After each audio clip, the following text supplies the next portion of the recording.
President Biden is wrapping a 4-day diplomatic summit by meeting with his Mexican counterpart. The summit is being held on the sidelines of the Asia-Pacific Economic Cooperation Conference, better known as APEC, and it comes as trade relations are worsening between the U.S. and Mexico.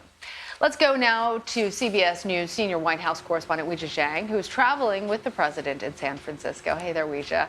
So tell us, what will be discussed in today's meeting with President López Obrador, and how likely is it that anything will actually be accomplished? Well, I think it's very likely because these two leaders need each other to accomplish their goals. And even though personally they don't exactly get along and they've shared tensions in the past, they've also put those aside several times in face-to-face meetings because they need to sort out issues like migration at the southern border and fentanyl. And as we have been reporting, just a couple days ago, the president announced new commitments from China to help crack down on the fentanyl that continues to flood into the United States. And in order to do that, they need Mexico to be on board as well, because China is targeting companies that export the ingredients used to make the opioid, and then they make their way through Mexico and then into the United States. So that will be certainly at the top of the agenda, along with trade issues and talking about how they can continue their partnership, because Mexico has become the U.S.'s greatest trading partner in the past year, with about $400 billion worth of goods exchanged. So this is a very important economic relationship as well. You mentioned, Weijia, the sort of interconnectedness when it comes to the issue of fentanyl. So President López Obrador also met with Chinese President Xi this week, and the U.S. is looking to strengthen relations with both China and Mexico. So are there any concerns about conflicting policies?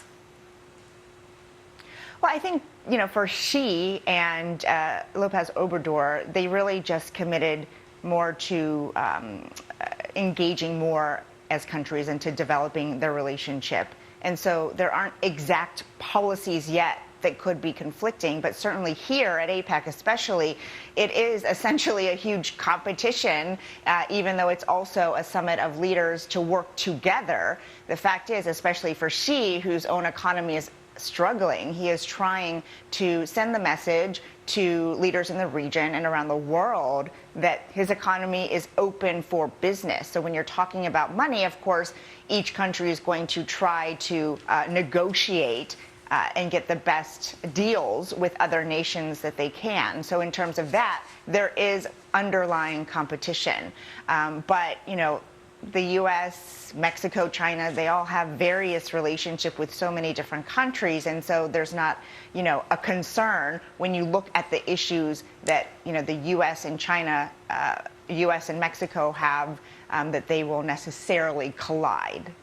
Weijia, I want to bring in a little bit of what you were saying before with the United States being Mexico's biggest trading partner. And also when we're talking about China and President Xi representing the world's second largest economy, I'm wondering with how all these different trade relationships are factoring into the conversations that these world leaders are having. Well, it can be true that there is tension between two countries, as we have seen with the two relationships we're talking about and showcasing right now, that there can be conflict, but also that there is a reliance on each other. But there are concerns right now when it comes to corn and energy in particular in the conversation between the U.S. and Mexico, because Mexico is trying not to purchase as much genetically modified corn. In fact, considering banning it, which would be very detrimental to the farmers in America, because we're talking about $5 billion worth of corn here. And the United States has said that not buying it would actually violate the trade agreement between the U.S. and Mexico. And Mexico is concerned that the Biden administration is trying to block energy investments in the U.S. Because, as you know, the U.S. is really trying to focus more on that sector, especially with regard to semiconductors. So there is tension, and they have a lot to talk about. But I think at the end of this, they'll have to reaffirm their relationship because they have so much need for one another. And we didn't really get a chance to talk about it much. But of course, the influx of migrants at the southern border is a huge issue, and that is also expected to be at the center of their talks today. All right, Weijia Jiang covering it all for us. Weijia, thank you.